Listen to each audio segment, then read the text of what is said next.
पगार पण नाही माझीवाली.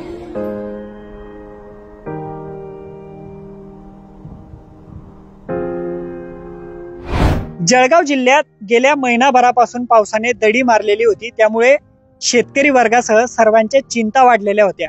परंतु गेल्या 3 ते 4 दिवसांपासून जळगाव जिल्ह्यामध्ये मुसळधार पावसाचं थैमान सुरू असल्याचं पाहायला मिळतंय.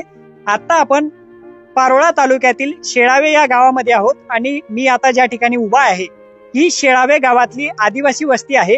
या परिसरामध्ये ढगफुटी सदृश्य पाऊस झाला आणि या वस्तीमध्ये राहणाऱ्या परिवारांचं होत्याचं नव्हतं झालंय. तुम्ही बघू शकतात या वस्तीमध्ये आता फक्त चिखल असेल किंवा पुराच्या पाण्यात वाहून गेलेल्या संसार उपयोगी वस्तूंचे अवशेष तुम्हाला पाहायला मिळतील. अतिशय विदारक परिस्थिती होती. अनेक संसार या ठिकाणी उघड्यावर आल्याचं दिसतंय. घरातली संसार उपयोगी वस्तू असतील, साहित्य असेल, हे सगळं पुराच्या पाण्यामध्ये वाहून गेलेलं आहे.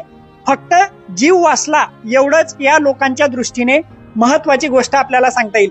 आता आपण या गावातल्या बेबाबाई वडर यांच्या घरात आहोत. यांचा पूर्ण संसार जो आहे तो पुराच्या पाण्यात वाहून गेलेला आहे. घरात काही मोजक्या अवजड वस्तू सोडल्या तर सारं त्यांचं संसार उपयोगी साहित्य जे आहे ते पुराच्या पाण्यात वाहून गेलेलं आहे.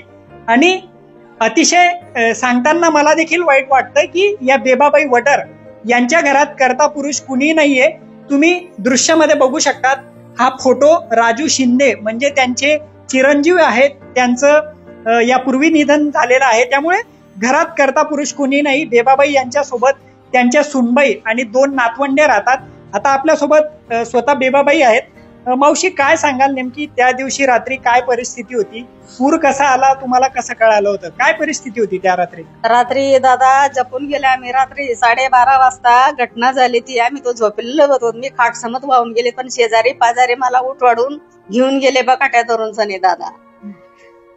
घरामध्ये कोण कोण असतं मावशी तुमच्या? घरात मी एकले होते. सुनबाई माहेराला राहते, गेली होती दादा भेटायला. मी एकले होती. काय कोंबडे होते, 500-600 कोंबडे वाळून गेले, काही डुकरं वाळून गेले, 1000-2000 डुकरं वाळून गेले दादा. काहीच राहिलं नाही. अंगावरचे कपडेच राहिले दादा, काहीच राहिलं नाही. आणि मला पण काहीच आसरा नाही दादा. माझी पगार नाही, पुगार नाही, काहीच नाही. कष्ट करतो, कष्ट करूनच खातो आम्ही. मजुरी करूनच नाही.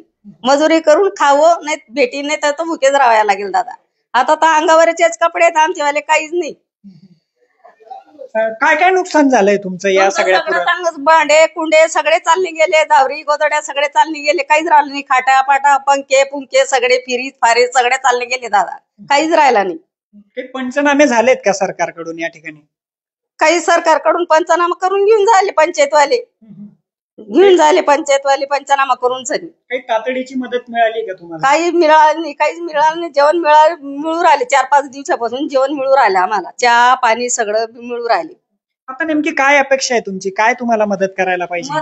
मदत करायलाच पाहिजे आम्हाला. खोल्या बांधून भेटायला पाहिजे. एवढी तेवढी खायला द्यायला पाहिजे आम्हाला. काय काय पाहिजे ना दादा, हो द्यायला पाहिजे आम्हाला. खोल्या बांधून तरी भेटायला पाहिजे आम्हाला. काही खायला द्यायला पाहिजे. आपण बघू शकतो पूर आल्यामुळे यांच्या घरातला सर्व संसार उपयोगी साहित्य वाहून गेलेलं आहे. जीव वाचला तेवढीच एक जमेची बाजू या परिवाराच्या दृष्टीने आपल्याला सांगता येऊ शकते. तुम्ही दृश्यांमध्ये बघू शकता अजूनही भिंती ज्या आहेत त्या ओल्या आहेत. पुराचे अवशेष या ठिकाणी आपल्याला पाहायला मिळत आहेत. एकूण या ठिकाणी जी परिस्थिती आहे ती पाहिल्यानंतर पूर किती भयानक होता, पुरानंतर जी काही परिस्थिती आता या ठिकाणी दिसते त्यावरून हे सगळं आपल्या लक्षात येतंय.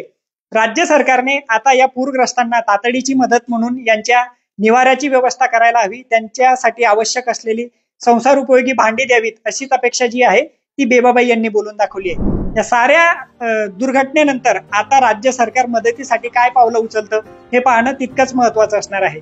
मी प्रशांत बदाने, लोकमत.com, जळगाव.